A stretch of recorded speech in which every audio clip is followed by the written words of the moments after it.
Hey, thanks for clicking on the video. Edge of Fate is finally here. I've beaten the campaign, started the gear grind, and I'm looking to make all sorts of builds. But before we look at the new stuff, Destiny 2 feels totally different. Sandboxes, the ammo economy, ability damage, even just the numbers are all totally new. So for my first build, I wanted to look at the past. I wanted to look at the best build Destiny has ever seen, that being the Prismatic consecration type. Today we will answer the question, is it dead? Did all those nerfs even mean anything? And according to the thumbnail, you can tell it's not. So we'll look at how has it changed and give you an update to the best build of all time. But before we begin, a subscription would be greatly appreciated. We are going to put out so much stuff for this DLC, you don't want to miss it. Now, beginning with a telltale sign for being considered the best build, we skip our exotic weapon and go straight to the exotic armor because the weapons we use don't need to be exact and can be switched up for whatever activity you play, whether you need boss damage or more ad clear. The exotic armor we run is also technically a class item, but I'll touch on that in a moment. Our exotic armor piece is Synthoceps. This exotic reads, when you're surrounded, gain increased melee and super damage, as well as improved weapon handling and reload speed. In-game, at the fancy fire range, we can see that our base melee hits for 198 damage. But if we equip our exotic, when we have biotic enhancements active, it now goes up to 525 damage. That is a 165% increase. And this is what's going to allow our slam to nuke everything. And is also where we begin to add melee stackers. Now, that's all there really is to Synthoceps, at least for this build. To start truly atom bombing our enemies, we have to go to our subclass. Starting with our super, you have the big three options: Thunder Crash, Blade Fury, and Glacial Quake. If you need boss damage, you use Thunder Crash. If you need survivability or something else, you use the other two, and they're gonna come back a lot quicker. After super, we have our class ability, which is always going to be thruster for the lowest cooldown, which is very important for utility.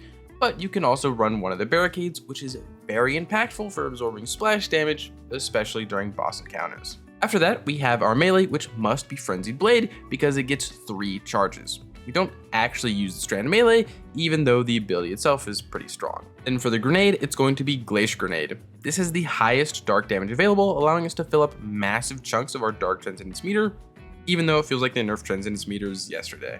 And do note that transcendence building is very important for this build. But then after our abilities, we have our aspects. The main carrier of this build is the ever powerful consecration.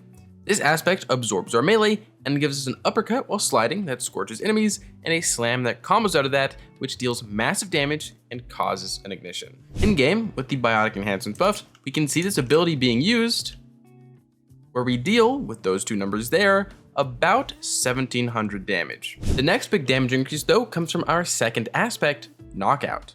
This ability activates when breaking shields or critically wounding enemies. Then while active, we get increased melee range and damage. This aspect also has the passive effects of making us amplified and regenerating health on all melee kills. This is fantastic for survivability.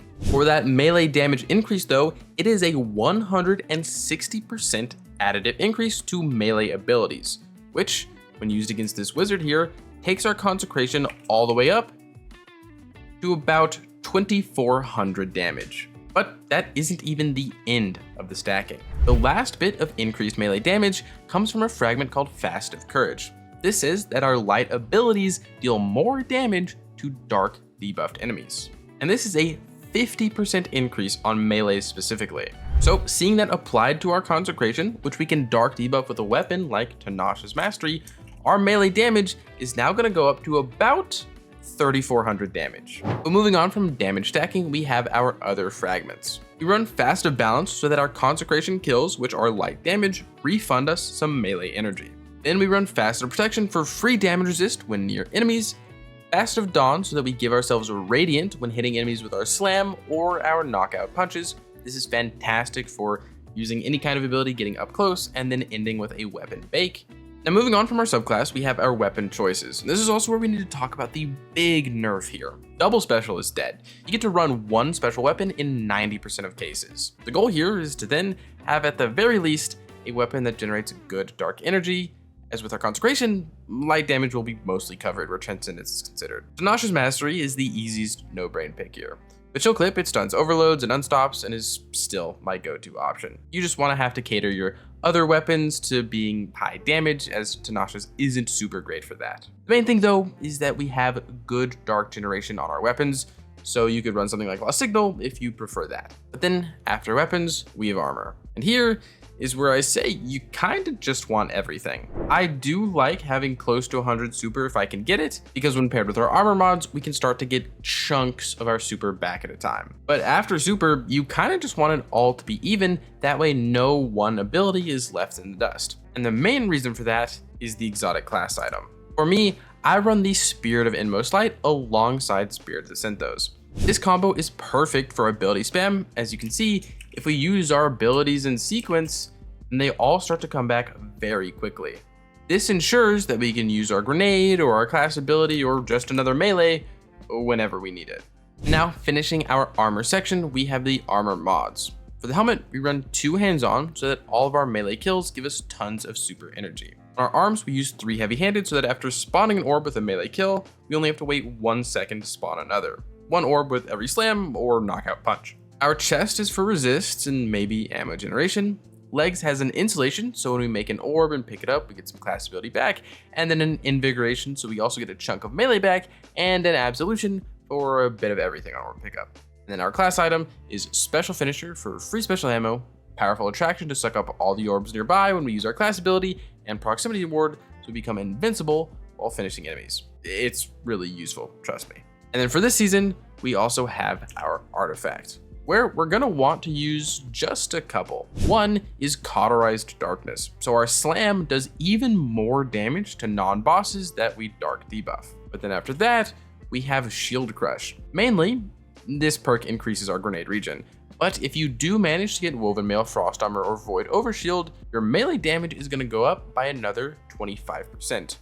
Although for this build, it's not totally necessary to go for that extra amount. But then to finish it off with a new updated gameplay loop, we start with no Transcendence, and the goal is to be Transcendent. Throw a Glacier Grenade, shoot Tinashe's, get some dark energy, just afterward consecrate immediately to build a ton of light. Your abilities should cycle well with orbs returning, lots of melee energy, and a good amount of the rest. Your ammo meters will be progressing too, so just make sure to spam Tinashe's, your dark and light abilities, so that you fill both meters.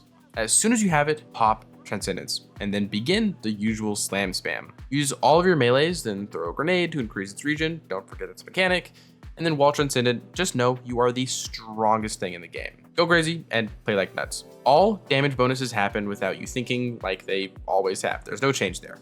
Assuming you've close to 100 super stat, you should be able to spam that too, just don't save them.